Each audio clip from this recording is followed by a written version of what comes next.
Hi, this is Dr. Richard Ruling here to share with you how we can be part of God's special group, the 144,000. Revelation 14 says they are virgins in verse 4, and since the Bible explains itself, they must be the wise virgins that get into the wedding in Matthew 25. And we're going to look at the wedding parables today because Bible's 5 wedding messages help us to understand the bigger picture. The 3 parables suggest that we don't understand the wedding parables. And so that's point number 1. We don't understand them well. The invitation in Matthew 22 is scorned and ridiculed. It's the king's invitation for the marriage of his son, and the servants are sent to bid people to a wedding feast. And it's scorned and ridiculed. Well, if you really understood this, and it's God's invitation, it's pretty stupid to ridicule something we're not understanding about it. We'll look at it more later. In Matthew 25, all 10 women, even the wise, were asleep with lights out. That suggests don't get it, not ready, something we're not understanding with the light out. And in Luke 12, it mentions parable only once, and the wedding in Luke 12:36, that when he comes from the wedding and knocks, we're supposed to open immediately. But Peter says, is this for us or for everyone? Peter didn't understand it. So, and Christ said it's really at the end, it says, blessed is that servant whom his Lord finds watching when he comes, or so doing when he comes. He will make him ruler over all that he has. High reward, really want to understand it. And so basically take this, that if you're listening to an idea that lots of people already understand about the wedding parable, they probably don't. It's the rapture idea. Pioneers in 1844 thought they would be raptured. Didn't happen. It's not about a rapture. In fact, it's not even about the second coming, which lots of people think is related to that, because they're going to eat the wedding cake in heaven, maybe, wedding feast. Well, it's not connected. If you understand it right, God came to Egypt and he executed judgment and took Israel to a covenant that he regarded as a marriage. And he said in Jeremiah 3:14, return to me, I'm married to you. He regarded the covenant as a marriage, but they came from Egypt to that covenant. That's the marriage is the covenant. It's not a snatch to heaven. It's not the second coming, okay? And God is going to have a covenant-keeping people at the end of time who will be faithful through the 7 years, like Jacob was betrothed to Rachel for 7, and then they had the marriage, okay? So let's just consider how that works for us and realize that we're misunderstanding it to this point, but this is a new understanding and how we get married. That was point number 1. Point number 2 is that there is a sudden unlooked-for calamity. In all 3 of the wedding parables and in 2 other wedding messages, okay? I just mentioned Egypt, okay? The cry at midnight goes back to Egypt. There's a rule of first use that they are taught in theological seminaries where a word or phrase is first found. It often has an end-time application because Christ is Alpha and Omega, first and last. He's also the Word. And if you understand that Bible code, then the first place we find a cry at midnight is Exodus 12, verse 29 and 30, when death fell on the Egyptians and a great cry went up from Egypt at midnight. So, yes, and Ellen White describes it as a sudden unlooked-for calamity. She's exactly right. I like her in Christ's Object Lessons, page 412, description. As the earnest voice at midnight caught 2 groups unawares, one was ready, one was not, so now a sudden unlooked-for calamity, something that brings the soul face to face with death, will determine whether there's any real faith in the promises of God. Well, if you understand this ahead of time, you can be ready, be watching, which brings me to the third understanding. There are 3 texts where watching is a key to avoiding serious loss by a thief. The Matthew 24, around verse 43, if the goodman had known, he would have watched, not suffered his house to be broken by the thief. And then in 1 Thessalonians 5, verse 2, the day of the Lord comes as a thief with sudden destruction. And then in Revelation 3:3, Christ says, if you don't watch, I'll come on you as a thief. So this is, I believe, there is a coming of Christ as a thief. It's the day of the Lord when he comes for the marriage, like God came to Egypt. God came as a thief to Egypt. He took Israel from Egypt, okay, and death fell on them. And so it's all that imagery is bound up in those words, and we just somehow it flies over us, and we're not sure what it means. But we just think when it says watch, that we can watch TV, and somehow nothing big happened in the evening news. We're still here. Bad idea. Evening news will mislead us. Has nothing to do with what's going to be happening, and all of a sudden. So. But this brings us back to a deeper meaning of the word watch, because Gregorio, the Greek word, means be awake, and it would be unfair for Christ to ask us to be awake every night. Okay, we can't do that. That's a health principle. We're supposed to observe the health principles, the health laws, but one night a year it was required at Passover. In Exodus 12, verse 10, they were to eat the Passover lamb and leave nothing till morning. And when Christ was facing his Passover, time of judgment, they were to pray that God would pass over them in judgment. They were to watch and pray. And he asked his disciples in Matthew 26, verse 38 to 41, watch with me. Couldn't you watch 1 hour? Well, they couldn't, and they went to sleep, and they lost much. Okay, they lost much. Won't go into it right now. But basically, we can do better than that, and I've discovered how. I have to admit my human nature is very much like theirs, and I go to sleep when I try to pray very long. I'm just not a long prayer. I don't have a long list to name everybody like the prayer wheels of or whatever. But the point is, I've discovered how to do this. When I was in college, the man that drove the choir bus to Florida could drive all the way to Florida and not go to sleep driving by eating one peanut at a time. Sensory stimulation keeps us awake. Eating especially keeps us awake while we're eating. But the point is, we can eat lamb in a spiritual sense by reading the closing scenes of Christ's life. If on the eve of Passover you read what he did for us that night, from the Last Supper, going to Gethsemane, going to the trials and so on. And then pray between chapters. Pray that we can honor him, be faithful, and so on. This is eating lamb spiritually, like I think it is really intended. So you can do that and stay awake and be ready for the time when he will come, and he will be faithful to his appointments. These are appointed times. His appointment, he's given it to us. It's not just any old time. It will fit the moed, or appointed times. And Ellen White understood this when she wrote, like Christ dying as the Passover lamb. She says, in like manner, the types that relate to the second advent must be fulfilled at the time pointed out in the symbolic service. Well, in the symbolic service, the time of judgment and Passover was when the wedding parables all have Passover imagery. And Luke 12 has 3 Passover imageries. It tells us to watch, okay, that's Passover. Loins girded goes back to Egypt, Exodus 12, verse 11. They had their loins girded, ready to leave. Okay, and then the imagery of verse 37. It says that blessed is that servant whom his Lord finds watching when he comes. He will gird himself, make him sit down to eat, and serve him. Well, that's what he did at Passover on the eve of Passover with his disciples. So that's triple Passover imagery in Luke 12. And Matthew 25, the midnight cry goes back to Passover. All of those things fit well, except that we think we can't know. Can't know. Actually, we need to consider he was talking to disciples who didn't understand. The Greek word eido means be aware, consider, understand. He was telling them, you don't understand. The translation is not the greatest, but it says, for the kingdom of heaven is like a man traveling to a far country. Travel was a provision for Passover a month later in Numbers 9, verse 10 and 11. It's a 9/11 event, okay? We all know 9/11 was big.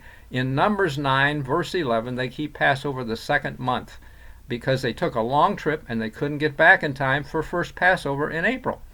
And so Christ's closing parables can all be linked to the second Passover time, like the days of Noah. The flood came with Passover timing, but second spring month. And the next parable says, then shall two be in the field. Then means same time, okay? They're tied together that way. When the evil servant begins to smite his fellow servants, then it's like 10 virgins. Well, same timing, okay? Second Passover. And so that's it in a nutshell. So we've covered now points. Number 1, wedding parables not understood. Number 2, what was number 2? It was a sudden unlooked for calamity. And number 3 is the way to be watching to avoid calamity for us personal. Your house will be broken otherwise. I think pastors who don't do this may lose their church. I don't know how this is going to happen. And number 4 then is the wedding feast, because Luke 12 says that blessed is that servant whom his Lord finds watching when he comes. He'll gird himself, make him sit down to eat. There's a wedding feast in that Luke 12. It's also in Matthew 22, verse, the last verses. The wedding feast is furnished. It's an invitation to the wedding feast. The point is that the feast at Passover is unleavened bread, and maybe that's why people scorned it. They didn't want to go to a feast of unleavened bread. They were, our instincts are cake, steak, and milkshake, or something like that. Something attractive. Well, unleavened bread, crackers, not what they were looking for. So, but Christ said in Matthew 16, verse 12, beware the leaven of the Pharisees. And so this is really about teachings. And so we now coming into understanding that the bride of Christ is going to get real teachings from Scripture that are not leavened by pastors and preachers everywhere. Okay, and so this is the role of Elijah. This is different imagery, but it's basic Elijah, because Elijah is supposed to restore all things. And if we're to take a covenant based on those unleavened truths, we will be standing and representing for truth in the end time. And we can do that if we know what they are. And so I've written emails to some people that I thought sounded like, well, they could be Elijah. Jonathan Cahn wrote The Harbinger, and he spoke to those senators like he's Elijah. Well, I said, what do you know the all things that Elijah is supposed to restore, if he's supposed to restore all things? Well, I don't get any answers from these people, including in our denomination as well, Branch Davidians and so on. But I'll tell you what they are, because if you look at Malachi 4, 4 and 5, it says, remember the law of Moses with the statutes and judgments. Behold, I send you Elijah. And those statutes and judgments have a sevenfold emphasis. 7 times they're emphasized in the Ezekiel 20, verse 11 to 24. It's statutes, judgments, Sabbath, statutes, judgments, Sabbath. And the point is that things that have a sevenfold emphasis are found in Revelation as well. There are 7 seals, 7 trumpets, 7 thunders. So I'm saying the sevenfold emphasis is a mark of end-time truth. And if we realize that, I'm seeing 7 truths that have a sevenfold emphasis for the 7 days of unleavened bread. In Genesis 29, verse 27, Laban tells Jacob, fulfill Leah's week. It is her wedding week, a week, 7 days. And the Feast of Unleavened Bread is 7 days. They superimpose, at that point. When Israel left Egypt, they were going to Sinai to a covenant, but they ate unleavened bread for 7 days, and that's a memorial to this. So we must do that in our process of leaving Egypt or Babylon. Babylon is like Egypt for us. So we need to understand what those truths are, basically, and that's not my topic right now, but I'm thinking that I would like to do a series of videos in which they will be explained or dealt with, and you can go to, I've done a couple of them already at yourhighestdestiny.wordpress.com, yourhighestdestiny.wordpress.com. But that's number 4. And the 5th thing that we about the wedding parables we need to do is like Matthew 22, the king sends his servants to bid people to the wedding feast. So we got I have to confess that when I was in college and planning to get married after graduation, that I didn't get it. I just showed up for the wedding. The work of sending out the invitations and all that's the bride's problem. Well, we're the bride in this case. We got to send out the invitations to this wedding that we can have with Christ. And my point is, if we're the king's servants, we will do that. And if we think, well, let's wait and see, that's the Bible says in Romans 14. It's verse, I forget the verse it is. It's the last verse of Romans 14. Whatsoever is not of faith is sin. And so this is sin. If we don't take it by faith, Christ is not looking for a vegetable. He's looking for a real person, real people that want a close relationship with him. The point is that when they came out of Egypt, Moses stuck his rod out over the Red Sea. They walked through easy. But at the Jordan River 40 years later, going into the Promised Land, they had to walk into the river. And it parted for them, but it took faith. And we got to have faith. This is God is not looking for a bride that, well, whatever you want, Lord, whatever you do. If you talk to me, I'll do it.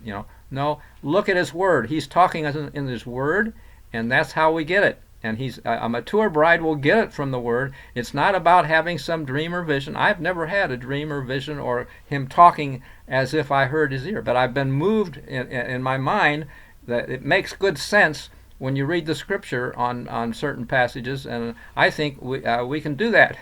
If we don't think so, I don't think we're the bride. So that's it in a nutshell, partly, and I want to encourage or challenge you to do this. The other thing is that when I'm going to give you the context here. Some of you know this, the ram and the goat vision of Daniel 8. In verse 17 it says the visions at the time of the end. And it was not 1844 as pioneers thought. It's the Kazone vision of ram and goat at the time of the end. And when we might wonder at this point, what is it that makes the goat angry to fight that ram? It says the horns on the ram are the kings of Media and Persia. And today that's Iraq and Iran. It's already half fulfilled in terms of Saddam, king of the Medes, or Iraq, is gone, dead. And Iran is going to be next. And until that time, I don't think we're going to see war in this country. Maybe, but maybe not. I think that the real trouble is coming soon, but it'll wait until I think this event with when Zechariah 14:1 and 2 says the day of the Lord comes and all nations will be gathered against Jerusalem to battle. I think it's all Muslim nations, neighboring nations. Their road to Jerusalem is the code jihad. That's what it means. We're going to get Jerusalem. They want that for their holy place, and they will take it. I think for 1 month. But if you remember what I said about Passover, I think the time for judgment for Jews is Passover. They know Passover means judgment. They're supposed to keep it. But for Christians, they read Christ's writings, and he says the wedding parable is like a man traveling to a far country. It's like the days of Noah. It's second Passover. And a second Passover, I believe, is when it says the Lord will roar from Jerusalem and the heavens and earth will shake. So this is the sudden unlooked for event, really, at second Passover, a month later, that initiates the end times, and it's the knock earthquake. The ancient church of Laodicea ended in an earthquake. Ellen White saw an earthquake at Loma Linda. Houses, buildings, great and small, falling to the ground. Many lives blotted out. It seemed that judgment day had come. Well, that's judgment, yes, okay. And she said the church will be like Jerusalem if it doesn't walk in the light. And she later said, we weren't walking in the light. So we're going to be like Jerusalem. Muslims are going to destroy it. Christ is going to roar from Jerusalem. This is Joel 3:16. Everybody knows John 3:16, but take a look at Joel 3:16. He'll roar from Jerusalem, and the heavens and earth will shake. They'll get out of there. They will flee. They know they don't belong there.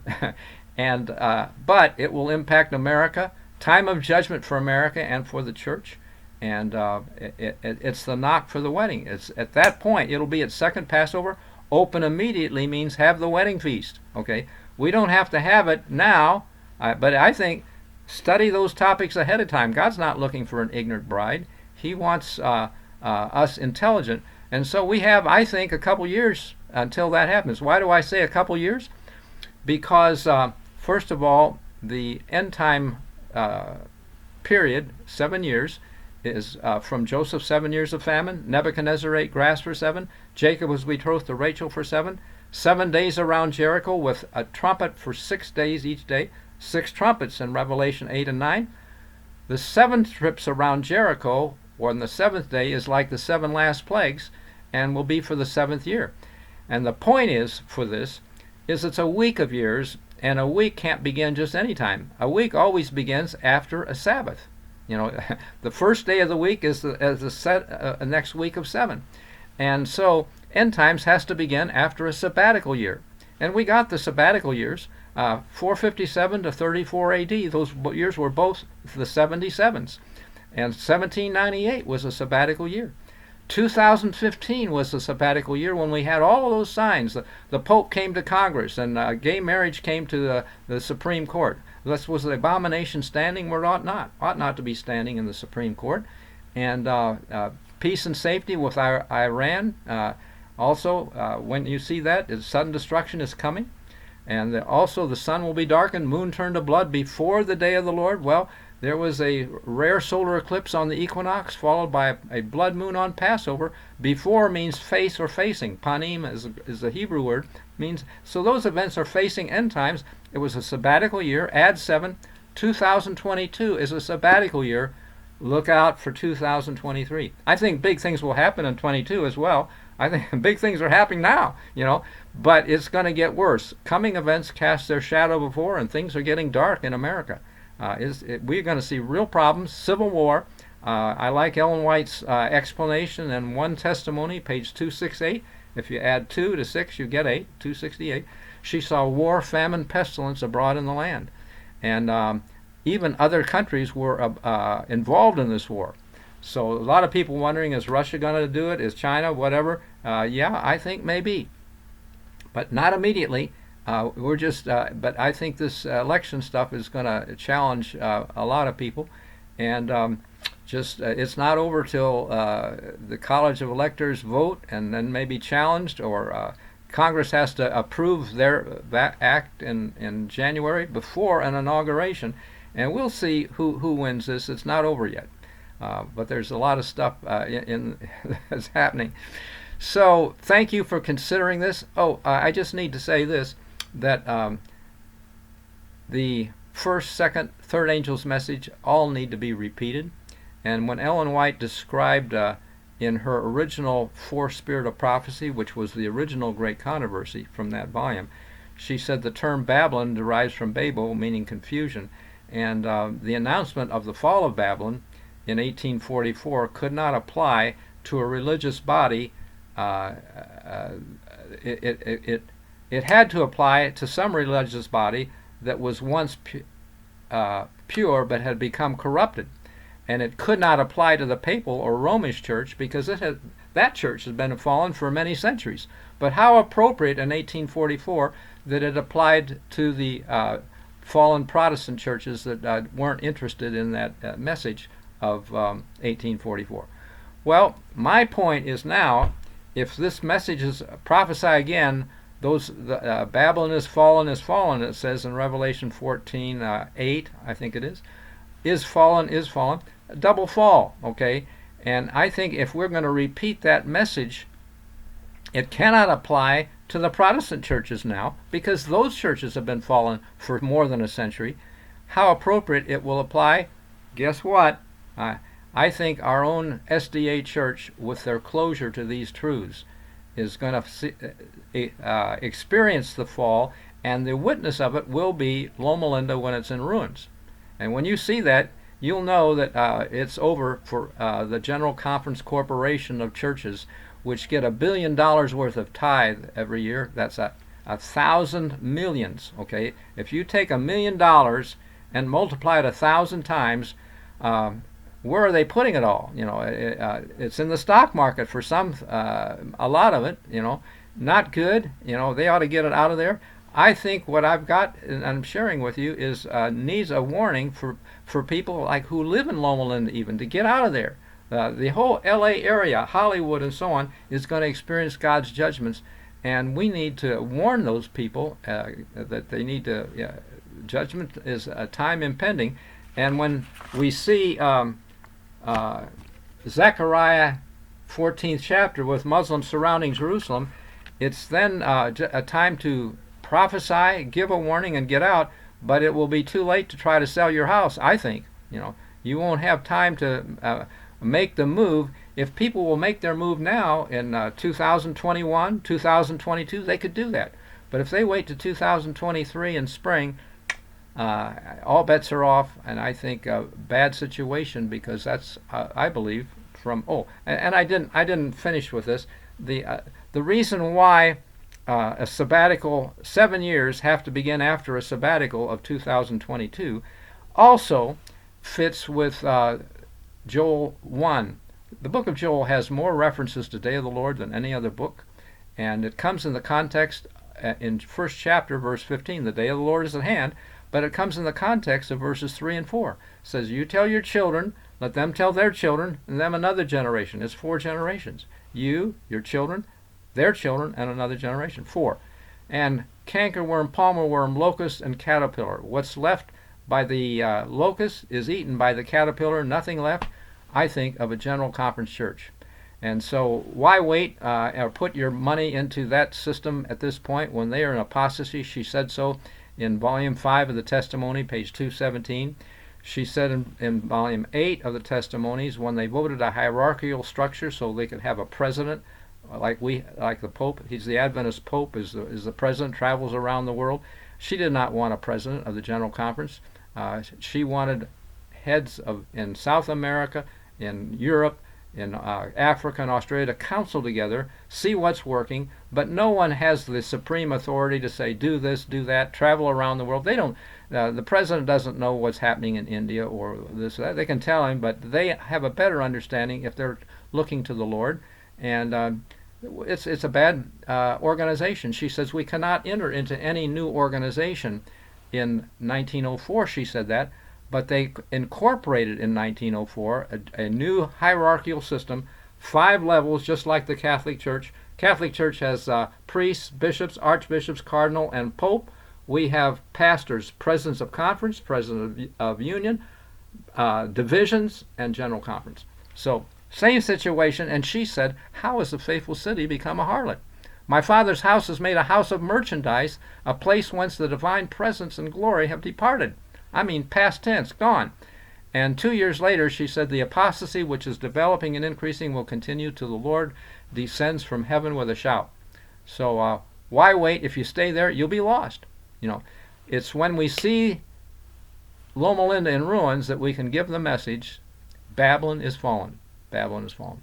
I know that's a shock to a lot of people, but get ready in the meantime. Share what you know. Communicate, study. We don't have lots of time. And it's hard for people to rearrange their thinking when they've heard all your life that stay with the ship, the church is going through. Well, Ellen White's definition of church is different. Prophets and Kings, page 713 and 14, catch this definition. That which the Lord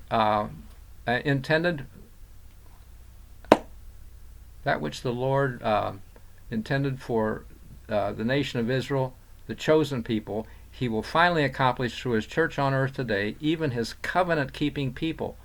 And to them will be fulfilled all the covenant promises made by Jehovah to that ancient people. She is likening the church to a covenant-keeping people. That's the definition. Has nothing to do with the General Conference or their politics. So, thank you for considering this. This is a little longer than I expected, but it's covering a lot of ground. Think about it, pray about it, study it, look up the references, and if you go to thebridegroomcomes.com, you can see some of the things on the wedding parable and a video. This video will be placed there, I guess. But anyway, God bless. We'll see you later.